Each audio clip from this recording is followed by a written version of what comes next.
12월 14일 보문중학교의 매일 성경 묵상을 시작하도록 하겠습니다. 오늘 함께 나눌 말씀은 욥기 36장 1절에서 25절까지의 말씀입니다. 엘리후가 말을 이어 이르되 나를 잠깐 용납하라. 내가 그대에게 보이리니 이는 내가 하나님을 위하여 아직도 할 말이 있음이라. 내가 먼 데서 지식을 얻고 나를 지으신 이에게 의를 돌려보내리라. 진실로 내 말은 거짓이 아니라 온전한 지식을 가진 이유가 그대와 함께 있느니라. 하나님은 능하시나 아무도 멸하시지 아니하시며 그의 지혜가 무궁하사 악인은 살려두지 아니하시며 고난받는 자에게 공의를 베푸시며 그의 눈을 의인에게서 떼지 아니하시고 그를 왕들과 함께 왕자에 앉히사 영원토록 존귀하게 하시며 혹시 그들이 족쇄에 매이거나 환난의 줄에 얽혔으면 그들의 소행과 악행과 자신들의 교만한 행위를 알게 하시고 그들의 길을 열어 교훈을 듣게 하시며 명하여 죄악에서 돌이키게 하시나니 만일 그들이 순종하여 섬기면 형통한 날을 보내며 즐거운 해를 지낼 것이요 만일 그들이 순종하지 아니하면 칼에 망하며 지식 없이 죽을 것이라. 마음이 경건하지 아니한 자들은 분노를 쌓으며 하나님이 속박할지라도 도움을 구하지 아니하나니 그들의 몸은 젊어서 죽으며 그들의 생명은 남창과 함께 있도다.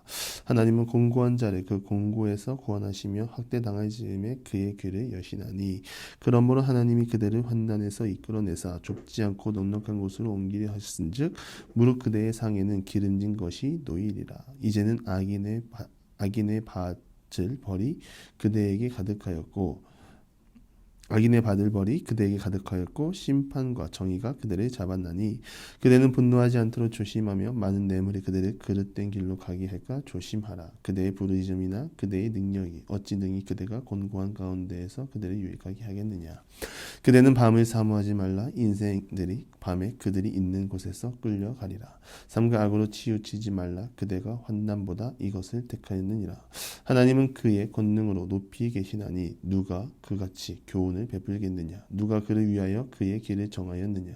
누가 말하기를 주께서 불의를 행하셨나이다 할 수 있으랴. 그대는 하나님께서 하신 일을 기억하고 높이라. 잊지 말지니라. 인생이 그의 일을 찬송하였느니라. 그의 일을 모든 사람이 우러러보나니 먼 데서도 보느니라. 사람이 이 땅을 살면서 가장 힘들게 느껴지는 것은 고난이 왔을 때 그 상황을 설명할 길이 없기 때문입니다. 물론 삶이 기쁘고 승승장구 남부러울 정도로 물질과 권력을 소유하고 있다면 나에게 이런 일이 왜 찾아오지라는 걱정은 안 합니다.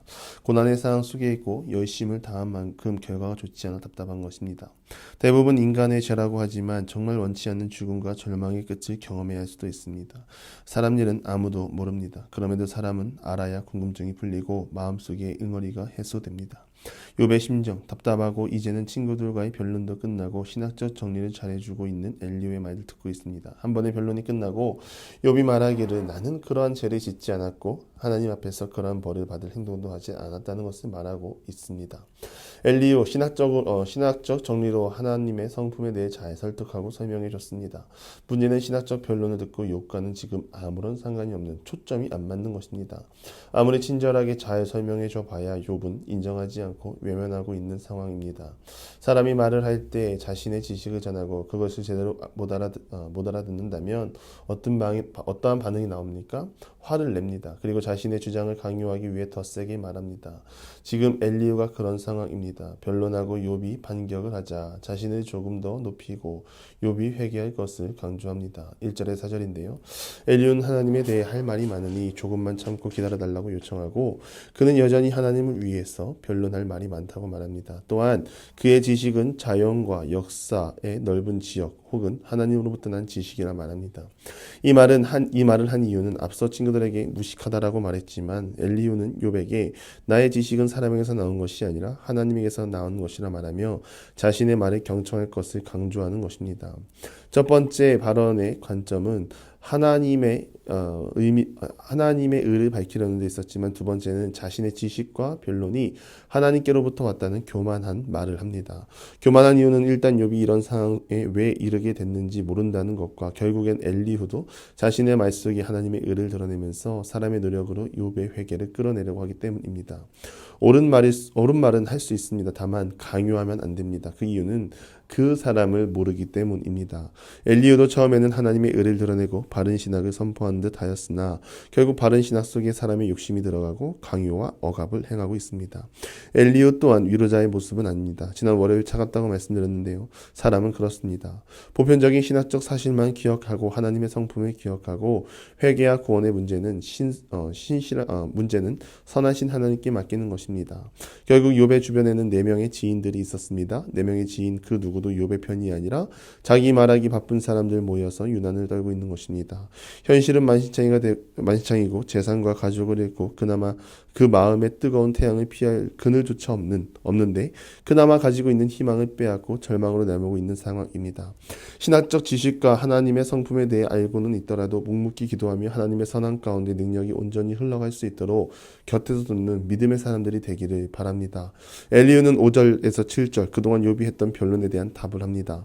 하나님은 공정하신 분이시지만 전능하시고 자비로운 분이기도 합니다.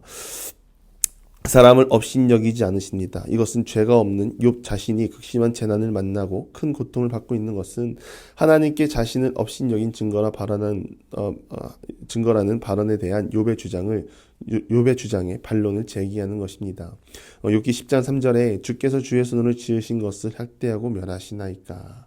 라는 질문에 대한 답을 한 것입니다. 또한 욥은 새 친구들의 세속적인 인과응보론을 비판하기 위해 악인이 이 세상에서 하나님의 특별한 섭리에 의해 멸망하지 않는다고 번영한다고 발언했습니다.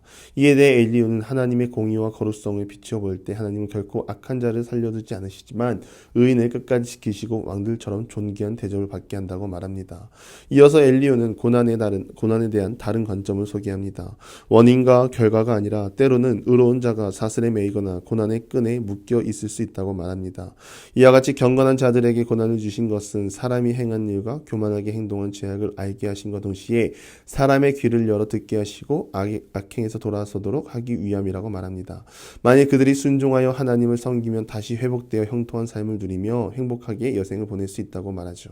반대로 순종하지 아니하면 칼에 쓰러지고 아무도 모르게 죽을 것이라 말합니다.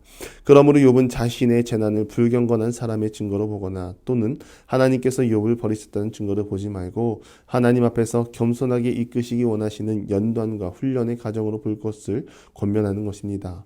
엘리야는 죄인이 번영을 누리고 오래 산다는 욥의 주장을 반박하고 새 친구들의 인과응보의 전통적 견해를 반영하면서 의인도 고난을 받을 수 있고 또한 고난의 목적이 회개와 연단, 더 큰 축복과 회복을 위한 하나님의 섭리라는 것을 말하며 욥을 죄인으로 정죄하기보다는 경고와 충고의 입장을 취합니다. 이어서 엘리야는 고난에 대적하지 말고 불평과 절망적인 탄식을 하지 말고 다만 하나님을 찬송할 것을 말합니다. 욥을 생각하며 말은 하고 있지만 지금 상황으로서는 욥을 중심으로 다 격양된 상태입니다. 그런 상황에서 하나님을 찾고 자신의 온전한 가운데 다른 사람이 볼 때 교만한 모습으로 보이고 때론 그러한 모습이 제3자의 입장에서는 불쾌하게 보일 수 있습니다. 전도서 10장 14절인데요. 우매한 자는 말을 많이 하거니와 사람은 장래 일을 알지 못하나니 나중에 일어날 일을 누가 그에게 알리리요. 우매한 자는 말을 많이 한다고 했습니다. 욥의 상황을 보며 무조건적인 회개도 중요하지만 회개와 함께 하나님을 찾고 사람 앞에서 말을 많이 하는 신앙보다 잠잠한 가운데 역사하시는 하나님을 향하여 나아가시기를 바랍니다.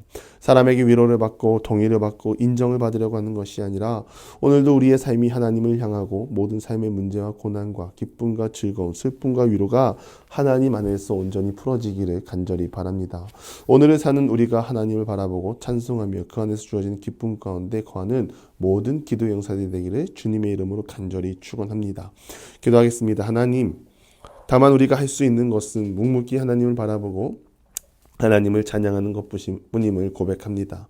우리의 찬양 가운데 하나님을 보게 하시고 모든 것이 하나님 안에서 풀어지는 역사를 경험하게 하여 주시옵소서.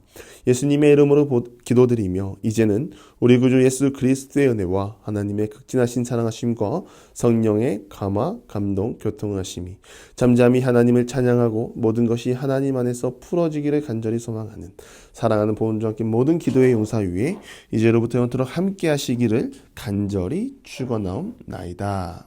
아멘.